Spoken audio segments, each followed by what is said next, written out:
በምዕራቡ ዓለም የመካከለኛው ምስራቅ ጥበበኛ የሚለውን ስም ያገኘበት ምክንያት አለው በንጹህ ልብ የሚሰራና ታማኝ ይላል ራሱንም ጥበበኛ የምትሉት ሰው አይደል ሄዶ የ2015 ስምነት የፈረመው ናይልን ለኢትዮጵያ ፈርሞ ካስረከበ በኋላ ይህ የመካከለኛው ምስራቅ ጥበበኛ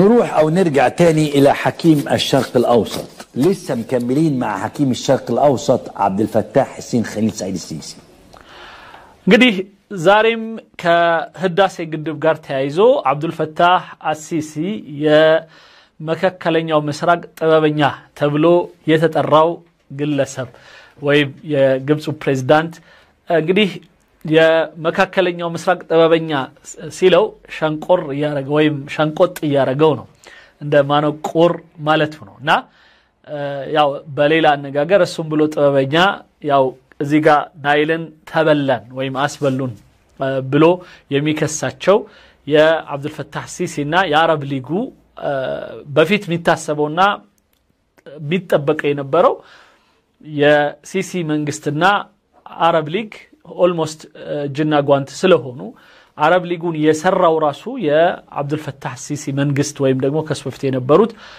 መንግስታቶች በአጠቃላይ የፈርዖኑ ስርዓት ስለሆነ በሱ በኩል መገኘት የነበረበት ጥቅም ነበር ድል ነበር ስለዚህ ያንን እንዳሰቡ አልሆነላቸውም ስለዚህ አሁን እርስ በርሳቸው መወቃቀስ መሰዳደብ ይዘዋል እስኪ እንስማቸው اللي نشأ الديه بيقول لك هو معدي في أروقة البرلمان الأوروبي يه عمر أديب يتبالو عنده يا عبد الفتاح السيسي يا ميديا كنف بتبابروت مانو بأوروبا هبرت يتسطى عند ያው በቃል ነበረ ከኢትዮጵያ ህዳሴ ግድብ ጋር ተያይዞ ኢትዮጵያ የናይል ውሃ ላይ ልክ ሀቅ እንዳላት ሁሉ ግን እነሱ ደግሞ በግብፁ ላይ የግብፅን ተጠቃሚነት ወይም የግብፅን ደግሞ በናይል ባለቤትነት ወይም የናይልን ተጠቃሚነት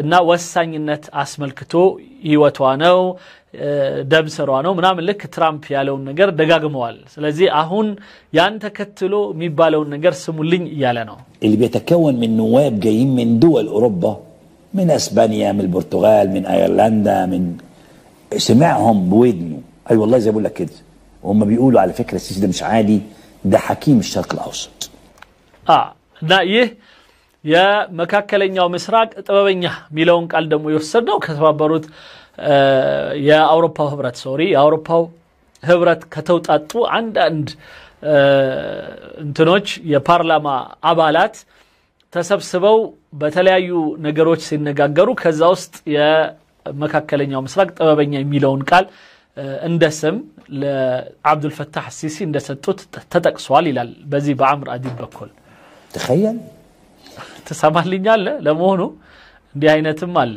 حكيم الشرق الاوسط ما خدش اللقب ده بهدوء كده لا ስለዚህ ይህ በምዕራቡ ዓለም የመካከለኛው ምስራቅ ጥበበኛ የሚለውን ስም ያገኘበት ምክንያት አለው ዝም ብሎ በነፃ የሚሰጡት አይደለም የሆነ የሰራላቸው ሆነ ቁም ነገርም አለ أروقة ودروب الاتحاد الأوروبي تطلق على السيسي حكيم الشرق الأوسط حيث يتخذ قرارات لا تضيع الأمة أزيقا يتوسنوا يا أوروبا هبرت أكبابي يالو يتليايو ببارلاما وستم بليلوچم عنداد يمنغست مسرابيتوچ يميسرو عنداد سووچ عبد الفتاح السيسين يا مكاكلኛው ምስራቅ ጥበበኛ ይሉትና ይህን ያሉበትን ምክንያት ደግሞ ሲገልጹ በአካባቢው ላይ ባሉ ጉዳዮች ላይ የሚወስናቸው ውሳኔዎች ጥበብ የተሞላባቸው ስለሆኑ የሚወስናቸው ውሳኔዎች ትክክለኛ ስለሆኑ ተብሏል طبعا يا بيه ضرب برجت دزار هنا خلقوا طبيب بيوصف الحاله حكيم الشرق الاوسط هو اللقب اللي عايز يطلقه نشأة الديهي بس بيحكوا في البرلمان على الجربوع مع ألقاب تانية كتير أطلقها عليه بهاليله. እነዚህ የሲሲ የሚዲያ አባላት ነሽአተ ዲሂ አምር አዲብ አህመድ ሙሳ የመሳሰሉት ሁሉ ጊዜ ከተለያዩ አጋጣሚዎች ሰብሰብ አድርገው ለዚህ ለአብዱል ፈታህ አሲሲ የተለያዩ ስሞችን ይሰጡታል። ከዛ ውስጥ አንዱ ይሄ የመካከለኛው ምስራቅ ጥበበኛ የሚለው እነሱ የፈጠሩት እንጂ እንደተባለው ከዓለም አቀፍ ማህበረሰባት የተውጣጡት ላልቅሶች ሊሉት አይችሉም ነው። طبيب الفلاسفه اطلق على نفسه كده እና ብዙ ስምም አለው። ለምሳሌ طبيب الفلاسفه ተፈላሳፊዎች ጠበብት ወይም ዶክተር ብለውታል። عزيز مصر دول شويه የግብጽ ቻይና ጎበዝ نسوان موتوره اطلقوا عليها ففهمناها سليمان የሰለሞን አንደርስታንዲንግ ወይም ደግሞ ሐሳብ ያለው ብለው ደግሞ አንዴ ይሰይመውታል። هو اللي اطلقوا على نفسه. مخلص امين ده لقب هو منحه لنفسه. እንደዚሁም ራሱ ለራሱ የሰጠው ስም ነው። ይሄ ፈሃምና ሱለይማንን አስረዳ ነው በደንብ እንዲገባው አረጋው እንደሚለው የገባው የሆነ የሱለይማን አይነት ንጉስ ለማለት ነው ራሱን።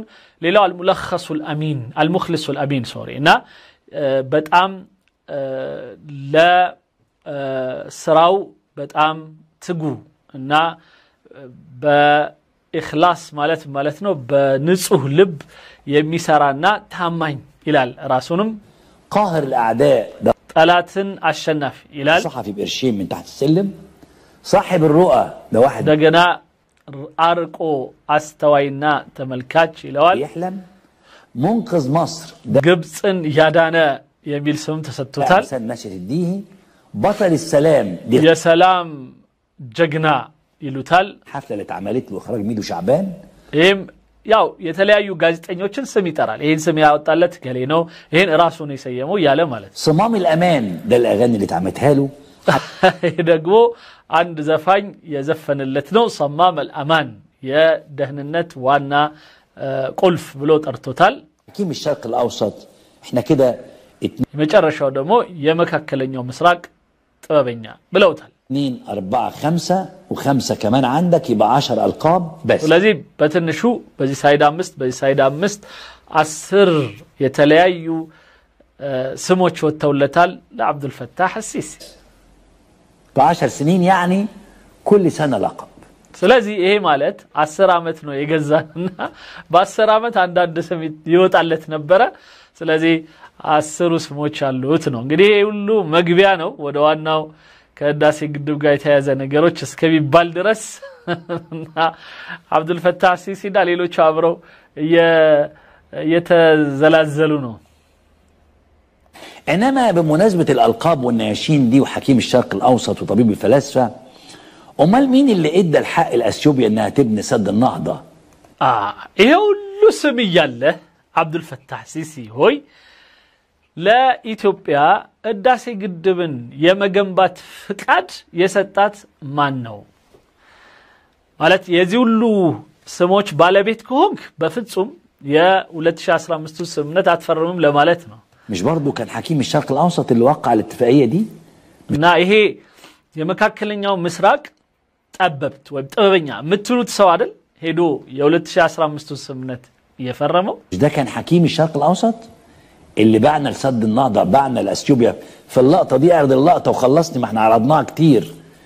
مين اللي እስኪ ይሄንን አሳየን እንደገና በጣም ደጋግመናል ግን አሳየን የፈረደበት ይሄ ክቡር ኃይለ ማርያም ደሳለኝ ፕሬዝዳንት ዑመር አልበሽር እና ፕሬዝዳንት አብዱል ፈታህ አሲሲ በአንድ ላይ ሆነው የ2015 ስምምነት እንደጨረሱ ለህዝብ ያን ስምምነት ባስተዋወቁበት ጊዜ እጃቸውን አነባብረው የተነሱት عارض كل الاراء اللي قالت له بلاش ና እቺ የፈረማት አብዱል ፈታህ አሲሲ የፈረማት የ2015 ስምምነት وقع الاتفاقيه دي لانها هتسبب ضرر لمصر. ይሄ የግብጽ ጉዳት የሆነውን የህዳሴ ግድብ እንዲሰራ ፍቃድ የሰጠበት ይሄ ምንን ያሳየናል ሁለት ነገር ያሳየናል አንደኛ እነሱ ካልሰሩልን በስተቀረ እነሱ ካልፈቀዱልን በስተቀረ እኛ መስራት አንችልም የሚል በቂ የሆነ አስተሳሰብ አላቸው ማለት ነው ይሄ የደነዘዘ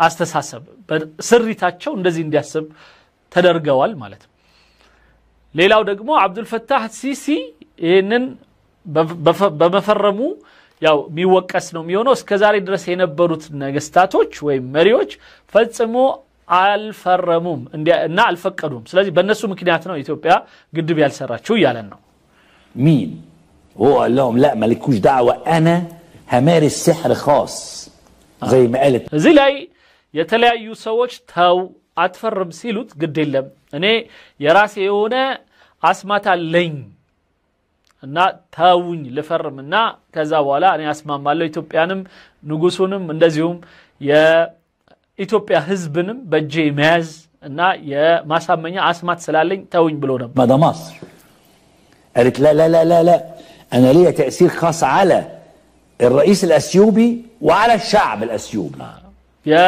مريو لايم ህዝቡም ላይ ልዩ የሆነ ተጽኖ ስላለኝ ታውኝ ብሎ ነው የፈረመው ይላሉ وبعد ما حكيم الشرق الاوسط سلم النيل لاثيوبيا ከዛ ናይልን ለኢትዮጵያ ፈርሞ ካስረከበ በኋላ ይህ የመካከለኛው ምስራቅ ጥበበኛ طالع وزير الري يتهم المواطنين بان المواطنين هم اللي بيضروا بالنيل بسبب التعدي عليه አሁን ላይ በግብጽ እየደረሰ ያለውን ጎርፍ ተከትሎ ከሚሰጡት መግለጫዎች የመስኖ ሚኒስትሩ ወይም ጠቅላይ ሚኒስትሩ በግብጽ ይህ ሁሉ የጎርፍ መጠን የደረሰባቸው ሰዎችና በጎርፍ የተጥለቀለቁት እዛ ወንዝ ውስጥ በመኖራቸው ነው ብሎ ከሷል الناس بتتعدى على النيل وده بيحرم ملايين المصريين اسمع كده بيقول ايه اسكي من دميل سمع يعني الغمر اللي حصل للأراضي ده واحنا شفنا القرى المنخفضة اللي حصل يه زكتنيا بوتا لاي بنايل اكبابي يدرسو የጎርፍ መጥለቅለቅ የደረሰበት ምክንያት بمعرفة وزارة الري المصرية هو በትክክል የመስኖ ሚኒስትሩ ያወቀው ነው የተፈጸመው هو الحقيقة مش قرى هم بالعدد عدد منازل 200 بيت معروف عندنا ومنزلين صورهم النهارده في بيان على صفحة مجلس الوزراء እኛ ጋር ልክ ነው በመስኖ ሚኒስትሩ በኩል የተመዘገበ የሚታወቅ ሆነ በአሁኑ ሰዓት በወንዙ ላይ ያረፉና የተለያየ ደግሞ ፎቶ የላኩና አንዳንድ ጉዳታቸውን ያሳዩ ያሉ ሰዎች አሉ በዚህ በውሃ መጥለቅለቁ ምክንያት قلنا ان ده اللي حصل وان هذه الافراد هي حالات فرديه متعديه على نهر النيل والحقيقه ይሄ ግን ይሄ የጎርፍ መጠን መጣባቸው ወይም ጎርፍ አጥለቀለቃቸው የተባሉት ሰዎች ራሳቸው በናይል ላይ ሄደው ስለዘመቱና እዛው ጎርፍ ውስጥ ስለገቡ እንጂ ራሱ ጎርፉ እነሱ ጋር አልመጣም ብሎ يمسكرال هي مسنو منسترو راسه يتناقض يمكن الملف ده ما كانش بيتفتح كتير في الماضي بس خلينا بقى حان الوقت لأول مرة تقولوا للناس اللي قاعد هنا هيغرق ስለዚህ እናንተ ደግሞ ይላቸዋል የሐምራ አዲብ ለመጀመሪያ ጊዜ ነው እዚህ የሚገባ ሰው ይሰምጣል ያላችሁት ይላቸዋል فخلينا نتكلم انا معالي الوزير انا فاهم صح انتوا لاول مره بتقولوا للناس اللي قاعد هنا هيغرق يا فندم هذا الشخص متعدي على نهر النيل طب دكتور እሺ ግን እናንተ አሁንም ልድገሙና ውሃው ላይ ሰዎቹ ራሳቸው መተው ነው የሰመጡት በዛ ምክንያት እዛ ወንዝ ውስጥ በመኖራቸው እንጂ ጎርፉ አልሄደባቸው ምክንያቱም ጎርፉ በቦታው ላይ ነው መሄደው ያላችሁ ነው ይላል አሁን እንዴት ነው እናስማማውኛ ኢትዮጵያን አሰመጠችን ይላሉ ለህዝቦቻቸው ደግሞ ራሳቸው ናቸው የሰመጣችሁት ይሏቸዋል አንድ ከዛስ ምን ይላል አይ እኔ ላስረዳ ይሄን ነገር ቀድመንም ስነግራቸው ነበር يا دكتور هاني بعض الناس دول لما كلمناهم قال لك احنا مأجرين من الدوله ازاي الدوله مأجره لنا وييجوا يقولوا لنا احنا هنغمر الارض او الارض دي مش بتاعتكم ده صحيح አሁን እዛ አካባቢ መንግስት ራሱ ነው መሬቱን የሚያከራያቸው ቤቱን የሚያከራያቸው ስለዚህ መንግስት እያወቀ እንደምን ሰምጥ እያወቀ ለምን ያከራየናል ታዲያ ይሏችኋል الكلام ده مش حقيقي الكلام ده مخالف للقانون اللي بيحصل አይ ውሸት ነው ይሄ ህግ ጥሰት ያለበት ሆነ ዚያካይ ራሳቸው መተው ወደው የኖሩ ናቸው زي ما بيكون واحد انا اسف سارق كهرباء وبتيجي وزاره الكهرباء بتقول له هنركب عداد، انت بتسحب كهرباء بالمخالفه، ومع ذلك لازم ሌላው ቀርቶ ኤሌክትሪክ እንኳን እዛ አካባቢ ያላቸውና አንዳንድ የፓምፕ የሚሰሩበት ቤታቸው ማብራት የሚያበሩበት ኤሌክትሪክ ራሱ በህገወጥ ከሌላ ቦታ ጠልፈው ያመጡት ነው እንጂ መንግስት የኤሌክትሪክ ዝርጋታ እዛ ቦታ አልሰራም። مقيس الكهرباء اللي انت بتاخدها مخالفه للقانون، فاحنا ስለዚህ ህግ የጣሰ የሆነ አካሄድ ነው ይላል። طبعا كدوله وكحكومه خلينا نقول طبعا الناس في حاله يعني انزعاج من ارتفاع الاسعار، ولكن احنا بنعاني في مشاكل عمرها 40 و50 و60 سنه، ولكن لابد ان نفتح الملفات دي بكل جرأه وبكل شجاعه. ስለዚህ ይሄ ጉዳይ ይላል ሰውየው የ40 ዓመት የ50 ዓመት ችግር ነው እንጂ ገና አዲስ የተፈጠረ ችግር አይደለም። አሁን ራሳቸውን የመቱ ነው። عبد الفتاح السيسي يقول اغرقت اثيوبيا هذا المكان، وهذا الوزير يقول لا هذا المكان لم يغرق الا حتى من 40 سنه 40 ዓመት 50 ዓመት ሁሉ እንደዚሁ ውሃ እየሰመጠ ነው የሚሄደው ግን አይነገርም ነበር ይላል። ስለዚህ አሁን ላይ ግልጽ ሆነን መነጋገር ግድ ሆኖብናል ብለናል ይላል። هذه الاشخاص والبيوت او العشش وهي اعداد محدوده متعديه على نهر النيل ومتعديه ስለዚህ አንደኛ እነዚህ ቤቶች በጣም ጥቂቶች ናቸው። ሁለተኛ ራሳቸው በናይል ድንበር ላይ ተላልፈው ህገወጥ የሆነ ቤቶች በመስራታቸው ነው ጎርፍ እያጥለቀለቃቸው ያለው። على اراضي الدوله، ولا بد ان ياتي اليوم ان يتم احترام النهر كما تم احترامه من قدماء المصريين على مدار التاريخ. ስለዚህ ይህ ቦታ በድሮም ጀምሮ የተከበረ ብዙ የናይል ማለት ባለቤቶች ግብጾች ያከበሩት ከድሮ ጀምሮ የሆነ ቦታ ነውና አሁን ላይ ግን ሰዎች እየሄዱ ጨረቃ ቤት እየሰሩበት ወይም በጨረቃ እያረሱት ስለሆነ ይህ ነገር መቆም አለበት ይላል የመስኖ ሚኒስትሩ። مش قصه قانون وقصه اجراءات، المشكله ان دي اختراقات اللي بيعملها 300 400 واحد بتتسبب في عدم وصول المياه الى ملايين المصريين. انا النهارده مش قادر امرر ميه في بعض الاماكن.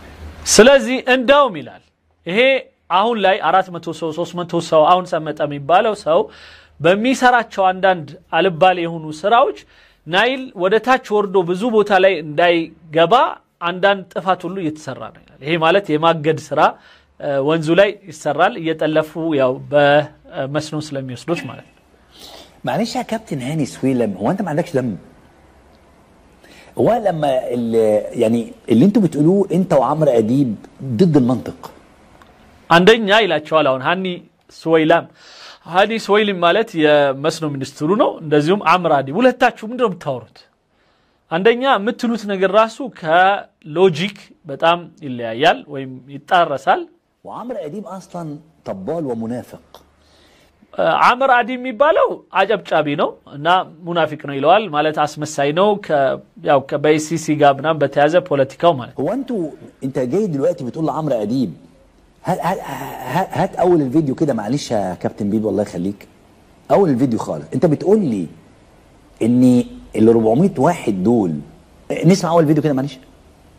ايه اسكي فيديو كمجمره امطالኝ ይለዋል። يعني الغمر اللي حصل للاراضي ده واحنا شفنا القرى المنخفضه اللي حصل بمعرفه وزاره الري المصريه. بس እዚህ ጋር አቁምልኝ፣ እዚች ጋር አቁመው። የዚህ አካባቢ የውሃ መጥለቅለቅ የደረሰው የመስኖ ሚኒስትሩ ያወቀው ነው። اقف هنا. እዚህ ጋር አቁም። سؤال واضح. ግልጽ የሆነ ጥያቄ ነው። سؤال واضح. وعمرو خبيث في السؤال ده جدا ولعيب. ليه بقى عمرو سأل السؤال ده؟ عمرو اديب انه عارف سؤال عارف ጥያቄ ጠየቀ። ሌላ ጊዜ ያው በጥያቄው አውታ ይበዛበት ወይም የሸረኛ ነው ግን እዚህ ላይ በደንብ ጥሩ ነው የጠየቀ። اتعب شويه معانا يا بيبو بقى. لانه لما حصل الغمر ده والناس بيوتها اتخربت ومواشيها ماتت وطيورها ماتت وبيوتها اتغرقت، طلعت الحكومه المصريه قالت اثيوبيا هي السبب. ይህ የውሃ መጥለቅለቅ ሲደርስ በዚያ አካባቢ መንግስት የአብዱል ፈታህ ሲሲ መንግስት ወጥቶ ኢትዮጵያ ናት ያሰመጠችን ብሎ ተናግሯል። አብዱል ፈታህ ሲሲ መድቡሊ ሙስጠፋ መድቡሊ ወዚር الخارجيه البطيخيه ሁሉም ወጥተው ኢትዮጵያ غمرت ኢትዮጵያ አጥለቀለቀችን ብለው ካሰው ነበር ኢትዮጵያን። عشان كده عمرو بيسأل سؤال عبقري. ስለዚህ بلت يونس ጥያቄ ጠየቃቸው። عبقري يعني مش اثيوبيا السبب. معلش اتعب ስለዚህ ኢትዮጵያ በፍጹም ሰበብ እንዳልሆነች አሁን ላይ ታወቀ በአምር አዲብ ጥያቄ